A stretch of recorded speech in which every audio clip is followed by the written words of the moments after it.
Hello, everyone. Welcome to InterSTEM Talks episode 10. We hope that you guys are all transitioning well into the school year. Our last episode was about resuming in-person instruction. And so today we're going to kind of leave off from where we started, but more importantly, we wanted to talk about three fields in this episode under biology that we thought have been developing a lot recently, especially within the past year, although generally they're not maybe like the first things that you will think about when it comes to STEM. And so I guess those topics are bioinformatics, biotechnology, and public health. And you can kind of already see why those have already been very commonly spoke about within the past year, but beyond the time frame of a year, these again maybe aren't the first things that all of us would immediately think of when we think of something such as like biology. So today I'm joined by not just myself, but I'm also joined by Mana and Gordon. Hi, I'm Mana. I'm a junior at Los Altos High School, and yeah, I'm really excited to be part of this talk today. Ladies and gentlemen, just in case you weren't here last week, I mean, not last week, but on our last episode, or maybe you were otherwise preoccupied, my name is Gordon Chang, and I go to Rancho Cucamonga High School. Now, as Andre said earlier, right, there's a lot of emerging fields in biology, right? And the one that I'm kind of personally most interested in is the emerging field of biotechnology, right? I mean, I'm sure you guys have all heard of that, right? When you watched all these sci-fi movies about experiments gone wrong, that's what comes to mind when you think of biotechnology. But in reality, biotechnology is actually a lot more broader than that. It's actually a very broad field of biology. And I'm going to give you guys some examples of just how ingrained in our lives it is, right? So for example, like a very complicated process of cloning, right? That's what we see in Jurassic Park, right? Obviously, that's all fictional, but cloning has been done, and it has been done to benefit mankind hugely. And, you know, with also the addition of protein manufacturing, food production. Now, Andre, Mana, do you guys also have additional examples of how, you know, biotechnology has been, you know, influencing our world right now? I mean, biotechnology for me is involved in almost anything biology. And so it's kind of interesting how it's really been developing. I think the first thing, although very broad, that comes to mind is biotechnology with genetics. And so not necessarily like foods, but just like our own genetics, or mainly with animals, which probably directly coincides with cloning. Yeah, I can't think of any examples off the top of my head, but in research, biotech is really used to pretty much like help make the field more efficient. So you use machines and a lot of machine learning algorithms and stuff like that to analyze a lot of biological research. And that's not exactly a real world example, but I know biotech really is used a lot in the field of research. Absolutely. Those are amazing contributions to the discussion. And the thing is, like, now that we've all like talked about like different things, right? You know, obviously with cloning and genetics, you know, like food production, right? Obviously the process of fermentation, right? I think we should really talk about the potential of biotechnology, because personally for me, I feel like biotechnology is one of those topics that when you really listen about it, you listen to it and you comprehend it, it's one of those topics that doesn't just get you to the edge of your seat, but makes you fall off your seat, right? That's just how up there biotechnology is. I'm not sure about Andre and Mana's perspective, but personally for me, like that's really why I want to pursue this as a personal career, because of just the possibilities, the opportunities that you can get from biotechnology. I mean, it could be the next big thing in the world, right? I mean, it could even start off something small, right? You guys, thing is like, even a simple biotechnology product like toothpaste, right? The scientists have to figure out how to make the chemicals dissolve so that it's not just one big glob in our mouths, right? So that's just really how deeply ingrained that biotechnology is. And really the potential of it is just through the sky, in my opinion. Yeah, I mean, I think I think most people would really agree.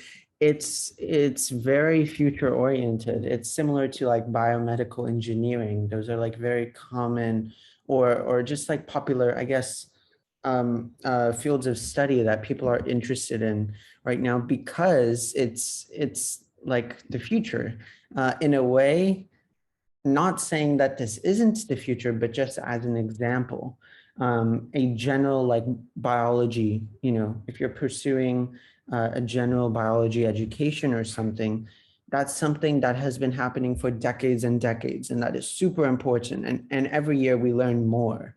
But biotechnology is really something that has been emerging, you know, recently. And so with that, I actually have a question for you guys. How have you guys been able, or maybe perhaps these aren't ways you've done officially yet, but ways you're looking forward to learn about biotechnology and actually like do physical, tangible, hands-on things? I guess I'll just go first though, since I kind of posed the topic. For me, I recently did one workshop this past summer where we used VMD. And VMD is a software. It's readily available to like everyone. You can get it online. It's actually like technically, I believe, through the National Science Foundation. It's like through the government essentially. And so it's free on the online, and you download the software. Basically what it is, and is you can load any protein, or you can load any protein from the protein database, and you can do almost like, okay, not infinite things, but you can do really a lot of things with that. You can change the structures, you can measure distances, and then based off of that information, you can just keep on going and then apply that to things in biotech, in the biotech field. Now, I myself am not like, I'm very interested in biotech, but I wouldn't say it's like the one thing that I'm super focused in. But even then, with the VMD software, it is very interesting, and it doesn't just apply to biotechnology. It can be used for, you know, really anything biology. But again, it definitely applies to biotechnology as well. Yeah, and the one thing that I love about biotech is that it can all be done virtually. So, you know, science used to be all laboratory research, a lot of hands-on stuff you had to do. But now, I mean, people like you and I can just hop onto our computers, download these softwares, and explore on our own. So that's why there's a lot of appeal to this field, and I'm sure that's why Andre, Gordon, and I really, really like biotech a lot. Absolutely. And now that we have really talked about, you know, the potential of how biotechnology might be, you know, one of the leading fields in our future, but I definitely think that we should discuss the drawbacks to the biotechnology, right? The ethical concerns that, you know, there's been a lot of debate going on about, you know, kind of how far should we take it? So I guess, all right, so I'll start off with asking Mana first. Mana, like, and then I'll make sure to ask Andre. But Mana, how far do you think we should go with this? I mean, if we take this too far, we might end up, you know, making some terrible mistakes. Yeah, so ethics is definitely like a hugely debated topic in the scientific community.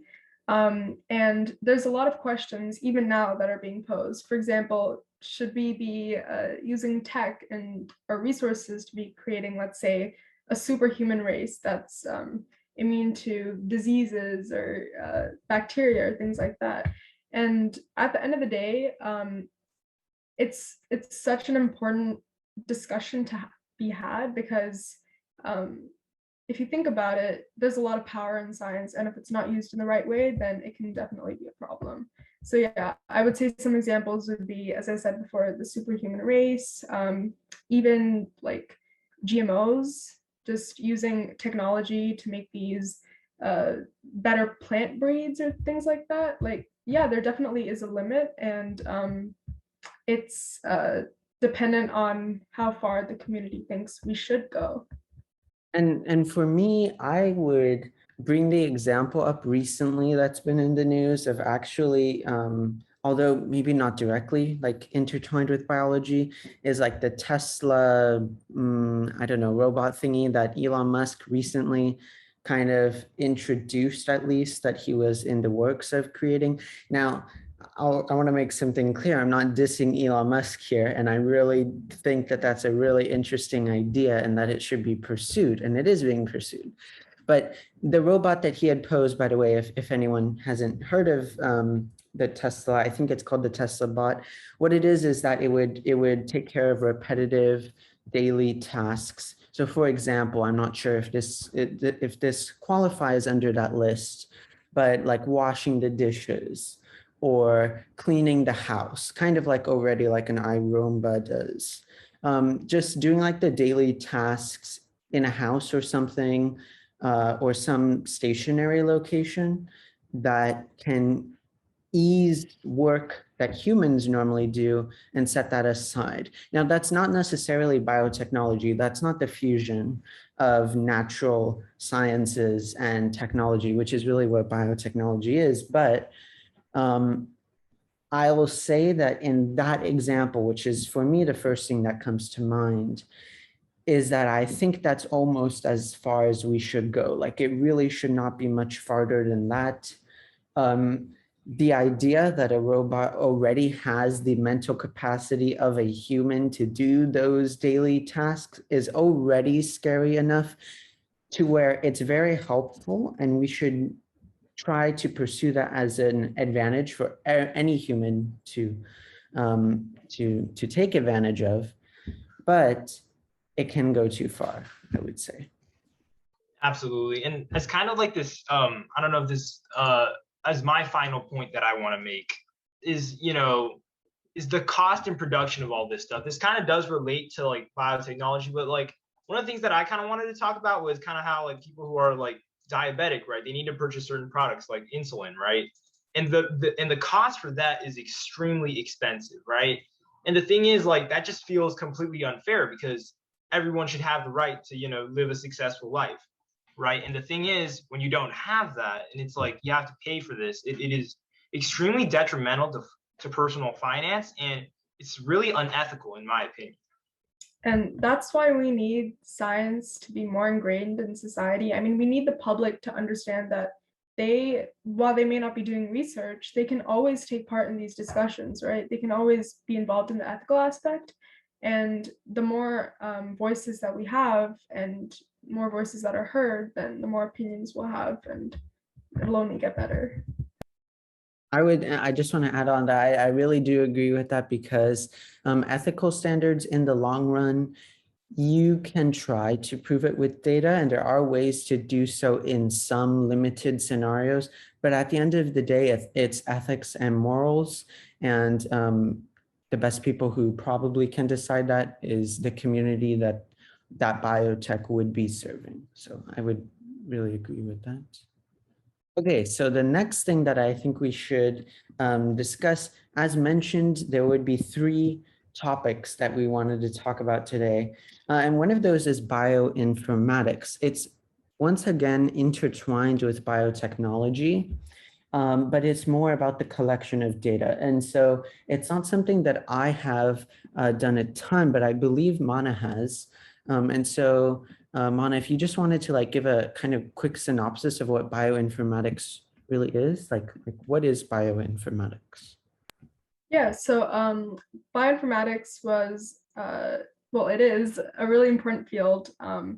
It's an interdisciplinary field between computer science and biology, and it allows us to organize and analyze huge amounts of complex biological data that we wouldn't even be able to do without these efficient algorithms or programs. And I just want to start off by saying that this entire field, it was fueled by something I'm sure many of you guys have heard of called the Human Genome Project, which was this huge international feat, which involved determining the sequence of base pairs that make up human DNA. And this was so revolutionary because it was really the foundation for learning about how variations in certain genes can cause diseases that people had never really had a chance to explore before. So that really fueled the creation of the study that is now called bioinformatics. And yeah, that's pretty much a whole synopsis of it.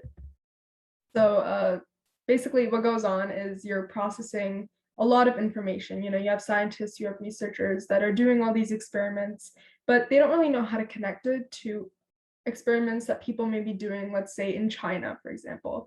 So finding these patterns in the information. For example, if you know that a certain gene plays a role in diabetes, and you know that that gene interacts with another gene whose function we're not really sure of, there may be some sort of connection between that unknown gene and the onset of diabetes. So finding those patterns is crucial for learning more about genetic diseases, and that's pretty much the power of bioinformatics.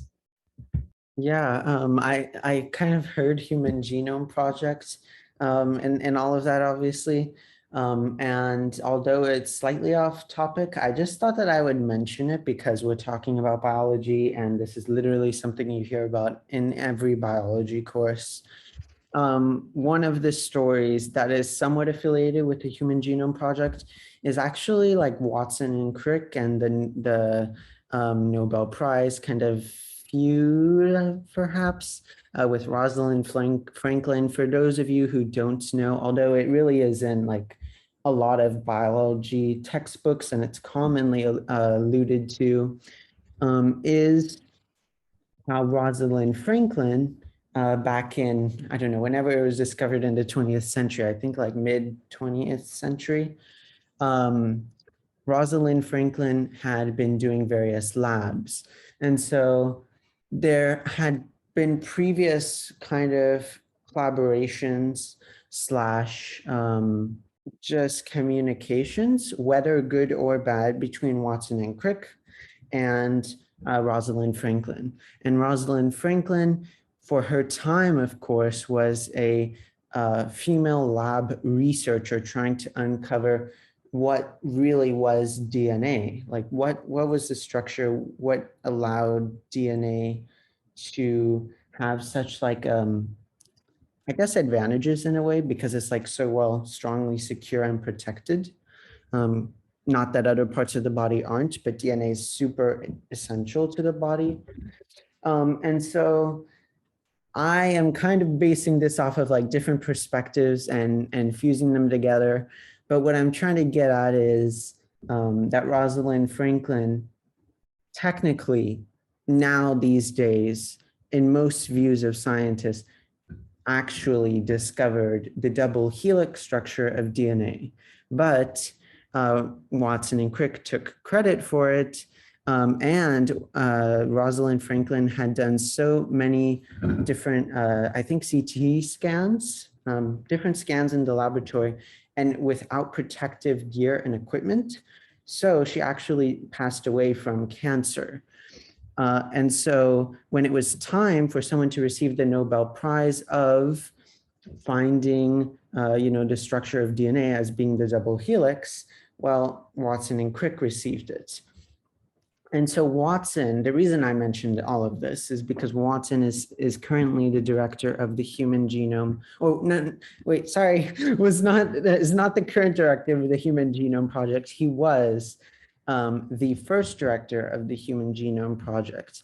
And again, kind of side story, but he actually sold his Nobel Prize at one point. And I don't know, I just think that there's a very interesting, almost historical discussion in this whole thing about biology and the double helix.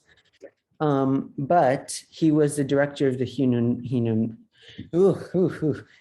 Genome Project, and it was just trying to piece together, on an international effort, all of the sequences of DNA that compose the entire human genome, as Mana had already kind of explained.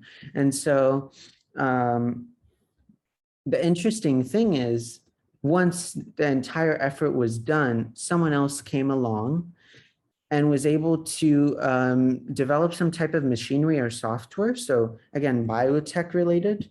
And that machinery or software was able to compute the entire human genome in about 5 minutes. So that's an interesting kind of example of transformation, I guess, of the biotech industry, and how that relates directly with bioinformatics. This was all human genome related, which of course is very integral part of bioinformatics. One thing that I was wondering if we could talk about for both biotech and bioinformatics, could be either. How have you guys gotten involved with like high school opportunities, or what do you think would be a good opportunity that maybe you've participated in yourself for others? So I guess Gordon, if you wanted to go first on that. So personally, like a really good opportunity that I was involved in is actually, one of my close friends in high school. He actually started a biotechnology club. Now, obviously starting the club in itself is, relatively simple thing to do. All you gotta do is fill out an application. But my very close friend, he really took it to the next level, right? He made sure that, everything that we did was top-notch stuff. And although that, it was kind of cut short by the school year, that was an absolutely amazing opportunity, right? My friend not only just he really took that club and he really ran with it, he sprinted with it. And I just really wanted to applaud him for what he did. So what he was trying to do was definitely give us some more STEM opportunities, like finding more about obviously like presentations, right? And also he tried to find us competitions that we could be a part of, right? And that was geared mainly towards biotech, but currently it has now been more developed into a kind of a STEM club. But regardless of that, my friend has done an exceptional job at really just promoting biotechnology and other forms of the STEM field, right? He's really taken that out there like a true superstar. So yeah, it has been a wonderful opportunity, as well as InterSTEM, right? InterSTEM does have lots of STEM opportunities. So definitely being in here is definitely something that I'm really grateful for, something that I'm very happy about. And I'm sure Andre and Mana, you guys would agree with me on that. Definitely shameless self-plug there. How about you, Mana? So one thing I want to say that Gordon brought up was competitions. And obviously you can enter in one as a group, but you can also do them individually. And I know I did this in middle school and I'd love to do it in high school too, but there's actually a science competition in the Bay Area called Synopsis. And you can basically work alone, or you can work with like a private institution and you can make your own research project. It can be biotechnology, it can be bioinformatics, pretty much any field of science you want. And it's a great way to basically present your research to experts who know what they're talking about. And if you win, then you get a lot of great opportunities that you can go and pursue later.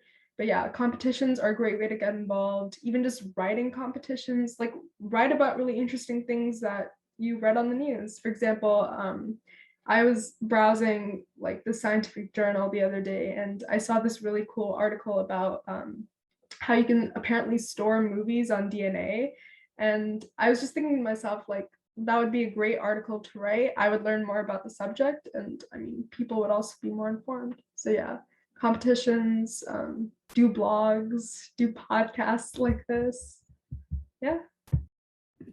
In the end, it all comes back to InterSTEM, doesn't it all?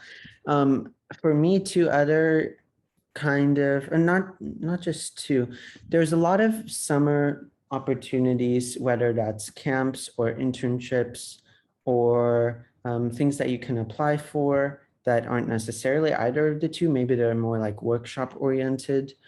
But there's a few. So kind of both biotech and informatics, kind of in that sector, there is computational biology. And so there's different programs for that. And just two that I would mention are Scripps Research and what was the other one? I think Mana also mentioned one in a prior discussion. Yeah, it was U Chicago. So Okay. I did it this last summer and it has a really great computational biology program. Yeah, and so both of those would be a great option if you're interested in computational biology. There's also Cosmos, which is a very well-known kind of science. It's for engineering and biology and to some degree mathematics. But it's in the state of California, and they have clusters at different UC schools, and so you can pursue specific fields or like specific research kind of on a topic. So with that, there's like a lot of biology, biotech, and health courses within Cosmos. For example, one of them that I'm familiar with is tissue engineering and regenerative medicine. I'm not sure which school that is, but that's a very kind of niche thing that is an example of what is at a Cosmos cluster. And then also one thing I did this past summer, which introduced me to VMD software because I actually didn't know about it beforehand, was Rosetta. Rosetta is kind of an organization to some extent that has different workshops on biology topics. The one that I did was medicinal chemistry. And so that was very interesting to me because it was not just like biotech and VMD software, but it was also a lot about the absorption of drugs. There's like this process actually called ADME, which is the process they use in pharmacology to determine like if a drug is essentially good enough. And so there's ADME is the acronym for absorption, distribution, metabolism, and excretion. And so that was very interesting as well. And it is kind of in the area of bioinformatics and biotechnology, although that program also spanned into like kind of pharmacology a little bit. I just want to say I can definitely back Andre up on the Rosetta program. I did that in high school as well, and I believe it was an immunology program. And yeah, the workshops are really great. They're really informative, and it's also smaller organizations. So unlike in Chicago and Cosmos, which are like really big, well-known things, Rosetta definitely gives you a lot more experience one-on-one, I would say.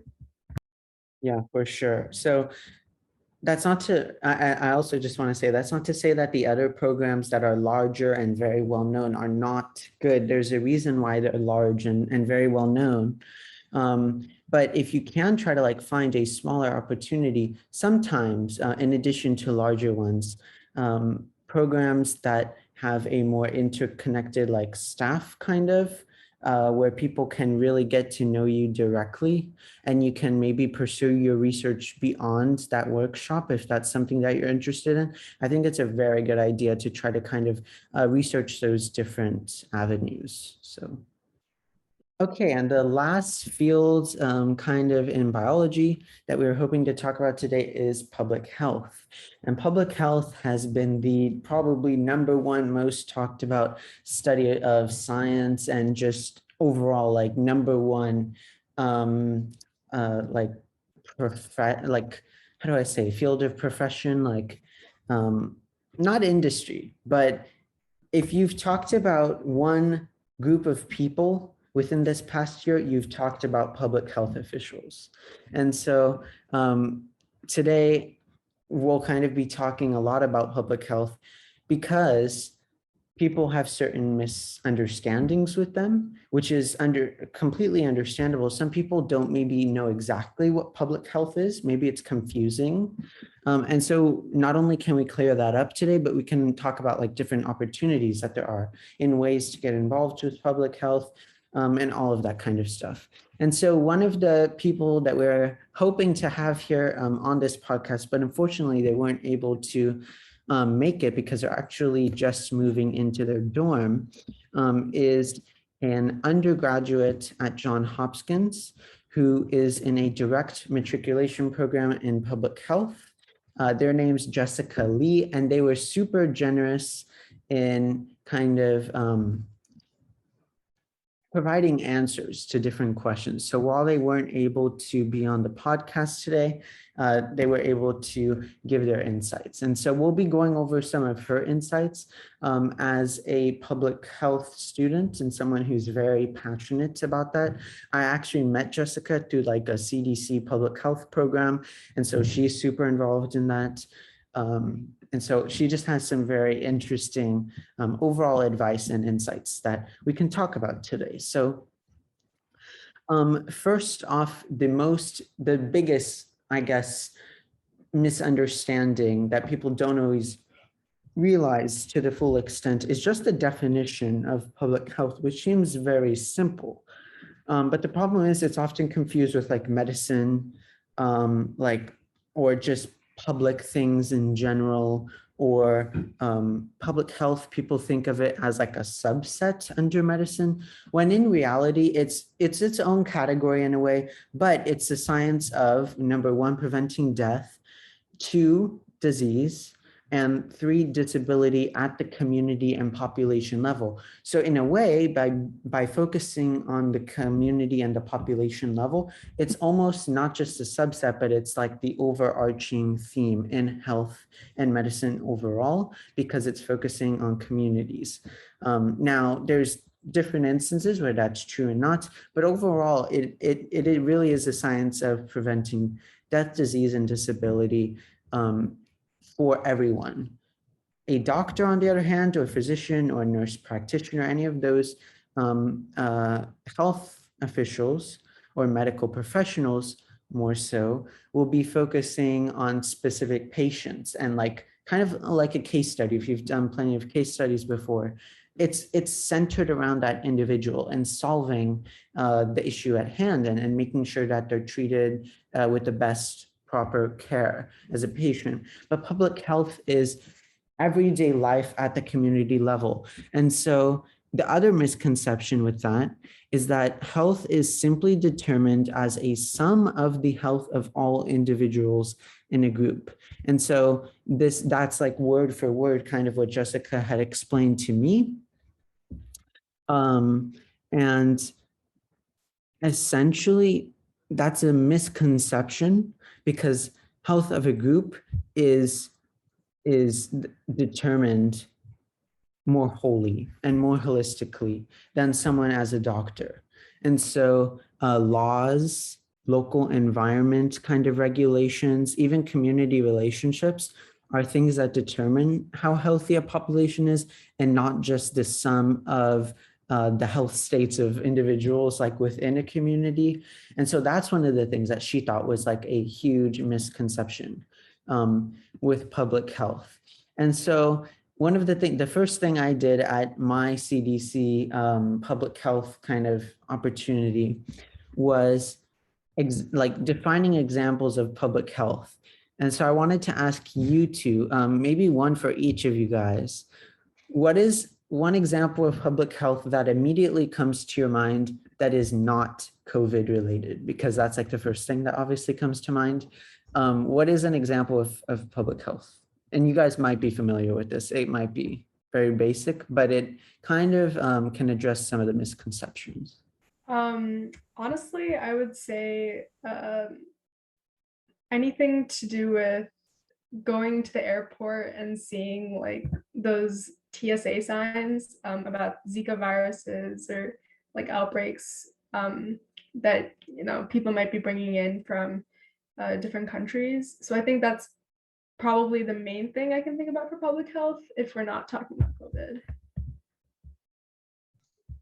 I actually have like a very similar example. So this is actually pretty humorous, but as a person who is really interested in lots of bio stuff, so I do try to watch a lot of I guess TV shows and movies that are kind of based on definitely types of public health, right? So what I'm alluding to right now is this show called The Hot Zone, and it was created by National Geographic, and it actually talks about the Ebola outbreak that could have happened. It didn't actually happen, but in the United States, there in 1989 there was several cases of Ebola based on some monkeys, and this is I really did never heard about that. So like for me, it was really interesting because I saw throughout the show, although it was a dramatized depiction of it, that I saw the government definitely trying to maintain everyone's public health and like immediately setting in a stone different types of actions to control the outbreak of Ebola, right? And it was a really interesting show, and not only was I entertained, I definitely got to see some more insight on how public health officials work directly with the military and people of other high-ranking professions. Yeah, Ebola was the first limelight within the past decade that public health, I think, really had. That's where public health was very well introduced to populations. So if I'm getting you right, you guys are kind of just saying like other endemics or outbreaks or epidemics like that kind of being considered a public health, which is a major component of public health. but it stems into so many other things, which is really why I find public health interesting, because it involves environmental health, mental health, public health law, injury prevention, birth defects, immunology to some extent, not really. Let's see, there's also epidemiology. That's a main focus of public health. And then there's like vaccinations. There's other things like one of the examples that Jessica had mentioned about something interesting about public health was like the dividers between the two directions of a highway or a freeway. Those barriers are better off being loose and kind of unstable. So for example, if you have loose white kind of plasticky rubbery material versus a concrete wall divider between the two sections of the highway, it'll be much better off loose because it will reduce the impact. And so an example like that seems like a safety thing, but when it comes to safety, that's a public health issue. And literally anything involving safety can be public health. When we hear wash our hands for, I don't know, say 30 seconds, especially during COVID, 30 seconds or longer, wear a mask, social distance, all of that is more stereotypical definition of public health, or not necessarily stereotypical, just the first thing that comes to mind. And that's very important. It's safety oriented. But the smallest things can also be public health. Like, here's a random example. Maybe the chair I'm sitting on used a certain material that was proven to increase possibility of some spinal injury over time. Like if you were to sit in that chair for a long time, that would be under injury prevention. And so there was just so many like overlooked sub-studies of public health, I guess is what I would really say, such as epidemiology. And so another one is like nutrition and health economics. And one thing that Jessica pointed out about these sub-studies is that people are often surprised to learn that unintentional injury prevention is also a public health area. And so that contrasts to just how infectious a virus is. And so again, there's just a lot of sub-studies of public health. Might interest you, it might not, but I just recommend that if you're ever able to, you kind of look into it, because it's a lesser studied, kind of almost lesser popular major than something like biology. We always talk about wanting to maybe like go into medicine and study biology. You can do that with public health as well. It's just like, well, what do you really want? What are you passionate about? And if you're not passionate about it, then you're not going to be good at this. You're not going to be willing to always put your best foot forward. But if this is something that interests you, it is definitely an opportunity that would be really interesting. And so like out of environmental health, mental health, epidemiology, injury prevention, birth defects, vaccinations, all of that, what do you two think would be like the most interesting sub-studies of public health? Just like kind of going off of that brief explanation, kind of, or maybe what you know on your own as well. I would say, of course, epidemiology is super interesting, especially because it's so relevant right now. But apart from that, I would say environmental, maybe like laws and regulations around the environment. I didn't even know that was part of public health, so that's good to know. But yeah, I would say that's also really relevant right now because of climate change, of course. And I think if the government is taking steps to, pass laws or proposals that positively affect the environment, then yeah, it's a great place to be involved in and look into. Yeah. Personally, for me, I think what kind of intrigued me the most was definitely about nutrition, right? I mean, I completely did not think to connect the dots that nutrition was public health, right? But it is very much so. And the thing is, like, I've been seeing this like kind of all over the place, especially when I'm listening to like the interviews of like famous people, like guys like, Maxwell Jacob Friedman and all that. And like hearing like people like Maxwell Jacobs Friedman speak, right? They're always like saying like, oh hey, like I have a really tight diet, right? I'm trying to cut back on carbs, right? And it's not just MJF, it's also people like LA Knight, right? Athletes like that, major athletes, they always like, they're really focused on that nutrition. And the thing is, like, the rest of society is kind of not, there yet, right? We're still all, focused kind of more on, kind of what makes us happy, right? But the thing is, like, I would say what's really kind of becoming more interesting is that this sort of topic has not been prevalent at all, like before the 21st century, right? Not many people were concerned about nutrition and all that.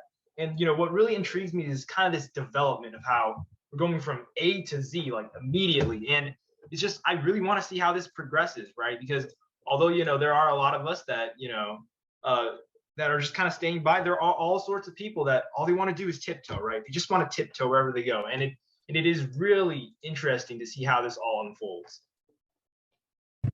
Yeah, and actually going off of the nutrition thing, one thing that I just thought of was this lecture that I watched that was very technical on YouTube. It's an hour and 30 minutes. It's on the YouTube channel of University of California Television. It was a lecture that was done by a professor at University of California, San Francisco. And it's called Sugar: The Bitter Truth. And it's a very popular, it has like 14 million views, very popular lecture from that channel. And I had to watch it for like a biochemistry like course that I was taking. But it was very interesting, and it relates back to public health and nutrition because it was talking all about high fructose corn syrup and how that's almost in everything, like all of these processed foods that we think of. I highly recommend wherever you are, like maybe when you get home or if you're already at home, go through your pantry, go through the processed foods list. Like if you have like Crystal Light packets or you have like any like drinks that are very sugary, like all sodas, Coca-Cola, they have high fructose corn syrup. And what that lecture proved essentially to the audience was that it's almost as deadly as alcohol, but we consume it in everything. And so if we were to consume alcohol every single day, like all the time without realizing it, well, it wouldn't be so great. Like we would notice those effects very quickly. The differences with high fructose corn syrup, it's not like you're going to see your body, like if you do like the line test that the police officer will have you do if you get pulled over. That's like the example I can think of. You wouldn't see the same thing, obviously, with high fructose corn syrup, but in the long run, you're still doing damage. If you're consuming a lot of high fructose corn syrup, you're doing a lot of damage to your body. And so with nutrition and public health, that's something that like public health officials can work on with companies, trying to at least like reduce the amount of high fructose corn syrup and everything. And trying to have people have healthier lifestyles for the overall community. Yeah, all right. That was a really good statement that you just made there, Andre. Sorry to cut you off there, Mana, but nonetheless, what I would like to contribute to, what Andre said is that like I think it's definitely important that we keep up to date as to how public health has been updating its, scientific research, right?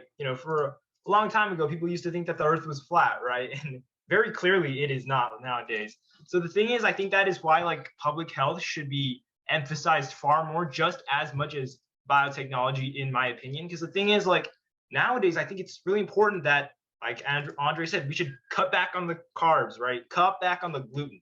Those things are not as healthy as we once thought they were, and to eat anything in excess amount is not good, right? So same thing, cut back on the sugar, cut back on the caffeine, right? That's the important things to do, right? Anything with anything can be bad if there's too much of it, right? Anything. Right, and I just want to say, yeah, there is a lot of misinformation, especially on the internet, about public health. As you guys know, I'm sure there's a lot of unrest, I would say, in the Midwest about issues like vaccinations or mask mandates, things like that. And just getting the community to be involved in science and not be misinformed is, I would also say, a huge part of public health.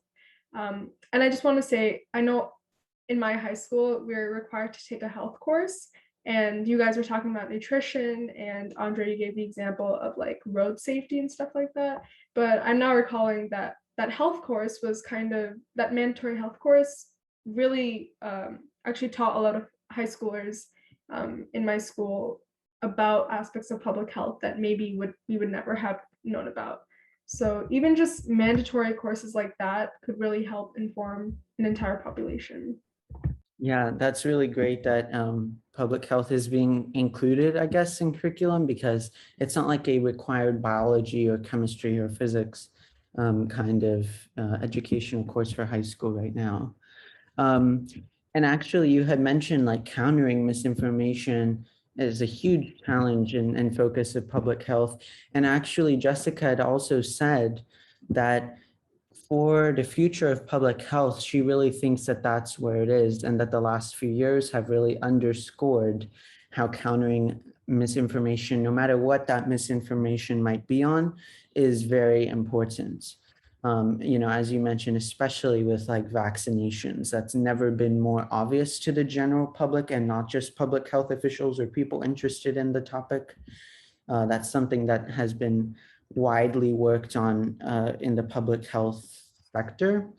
She also mentioned in terms of like the future of public health that there's been a focus on mental health and equity, two of which I think we're all are fairly familiar with, especially given COVID. Both mental health and equity are very integral components of that. And related to the CDC, which, as you guys know, specifically focuses on the United States, although as a matter of fact, they have like over 60 offices worldwide in different countries. Random fun fact. They anticipate in the US, of course, that our population will age naturally.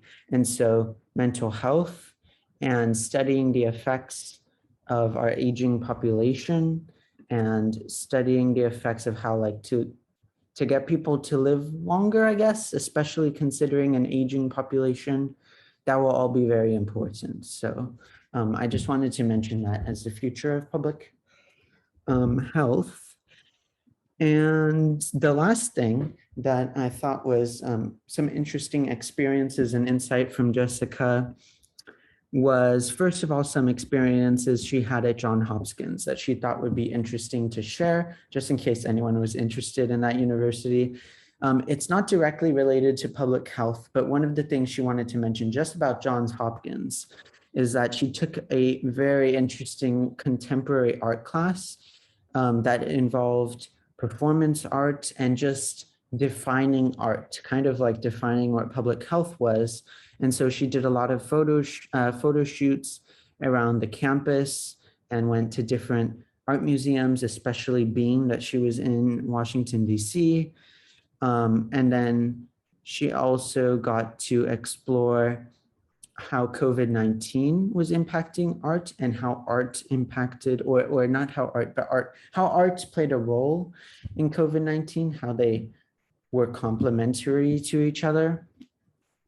And then another experience that she had mentioned to me was just like a random thing in one of her lectures, is that she got to meet like a US senator. And so there's a lot of different unique, interesting experiences. These are not related to public health, but they're just random, interesting things about Johns Hopkins. And so I thought it might be interesting in case anyone was interested at all. Of course, any university has very unique experiences. The last thing she mentioned is like how she got involved with public health and just generally science competitions and opportunities at her school. And so she wrote and edited for a lot of student-run science magazines, and she also had a large role in her science Olympiad at her school. And so there's an event currently in Science Olympiad called Disease Detectives, and that's one of the things that she did. Disease Detectives directly focuses on epidemiology.